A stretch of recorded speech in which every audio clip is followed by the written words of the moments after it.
जय श्री गणेश दोस्तों। हमारी आज की कहानी है जूठन। अब शुरू करते हैं कहानी। सिमी कॉलेज के लिए निकलने ही वाली थी कि एक सौंधी सी महक ने उसे रोक लिया। यह खुशबू तो गर्मा गर्म बड़े तलने की है। लग रहा है माँ बड़े बना रही है। झट से रसोई में पहुंच एक बड़े पर उसने तुरंत ही हाथ साफ कर लिया और 2-3 बड़े उसने टिफिन में रख लिए। माँ मेरी सहेलियों के लिए। रिया को भी तुम्हारे हाथ के बने व्यंजन बहुत पसंद है। ए चटोरी, अगर सूखे बड़े तुम यूं ही ले जाओगी तो मैं दही में क्या डालूंगी खुद को। माँ ने झूठ मूठ नाराज होते हुए कहा, उन्हें पता है उनकी लाडली सूखे बड़े वे कढ़ी में डालने से पहले की पकौड़ी जब तक ना खाए तब तक वह व्यंजन पूरी तरह बनते नहीं हैं। जब सिम्मी चली गई तो सावित्री जी की आंखों से आंसू छलक उठे। वे अपने पति प्रमोद जी से बोली, क्या होगा जब मेरी यह लाडली 2 महीने बाद शादी होकर चली जाएगी। यह घर फिर कितना सूना हो जाएगा। कह उनकी रुलाई छूट गई। क्यों दुखी हो रही हो। बहुत अच्छा घर परिवार मिला है हमारी बिटिया को। राज करेगी हमारी बेटी, तुम देखना। 2 महीने बाद सिमी अपने पीछे अपनी यादें छोड़ नए परिवार में प्रवेश कर गई। मगर सब कुछ कहाँ एक सा होता है। मायके और ससुराल में कुछ न कुछ बदलाव आपको स्वीकार करने पड़ते हैं। 3 महीने हो गए थे शादी को। तभी एक दिन सुबह सुबह बेल बजी। सिमी ने दरवाजा खोला तो उसकी बुआ सास खड़ी थी। तुरंत पांव छुए व उन्हें आदर पूर्वक बैठक में बैठाया। तब तक उसकी सास राधा जी भी आ गई। अरे जीजी, बहुत खला आपका ना आना शादी में। हाँ भाभी, इसलिए मैं जैसे ही फुर्सत हुई आ गई बहू रानी से मिलने। अब कुछ दिन रहेंगी ना यहाँ। हाँ हाँ बिल्कुल, 1 हफ्ते रुक कर जाऊंगी। चलिए हाथ मुंह धो लीजिए, तब तक चाय नाश्ते का इंतजाम करती हूँ।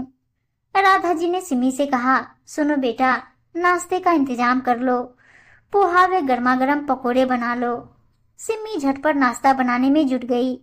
एक तरफ पोहा छोका वे दूसरी तरफ पकोड़े का घोल तैयार कर दिया। तब तक बुआ सास नहाकर आ गई।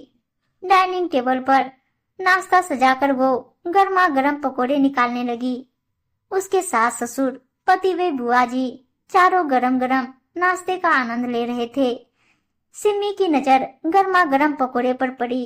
जैसे एक पकोड़ा उसी को बुला रहा था।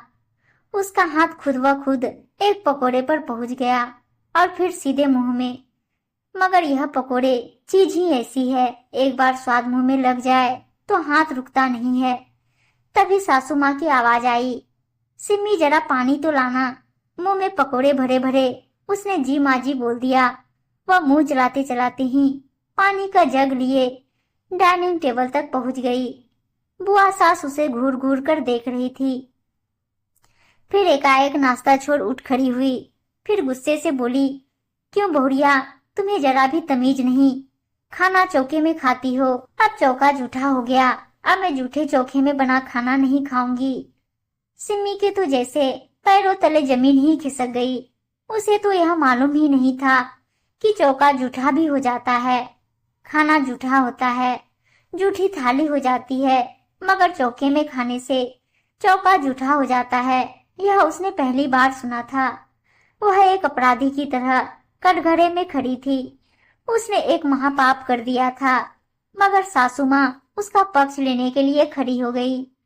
अरे जीजी छोड़ो गुस्सा, नई नई है, धीरे धीरे समझेगी। मैं अभी किचन पूरा साफ करके फिर से पकोड़े बना देती हूँ, फिर तो साफ हो जाएगा, जूठा नहीं रहेगा। सिमी बेटा यह लो, तुम तब तक पकोड़े खाओ, मैं किचन साफ कर देती हूँ। नहीं मम्मी, मैं आपके साथ किचन साफ करती हूँ, वे आगे से ध्यान रखूंगी। किचन में खड़े होकर खाना नहीं खाना है, उसने रुआंसी होते हुए कहा। अरे कुछ नहीं, यह बुआ जी थोड़ा पुराने ख्यालों की है। हम सब थोड़ा बहुत कभी न कभी कुछ चखने के लिए मुंह में डाल ही लेते हैं किचन में, तो क्या उससे पूरा किचन जूठा हो जाता है? नहीं, किचन जूठा नहीं होता।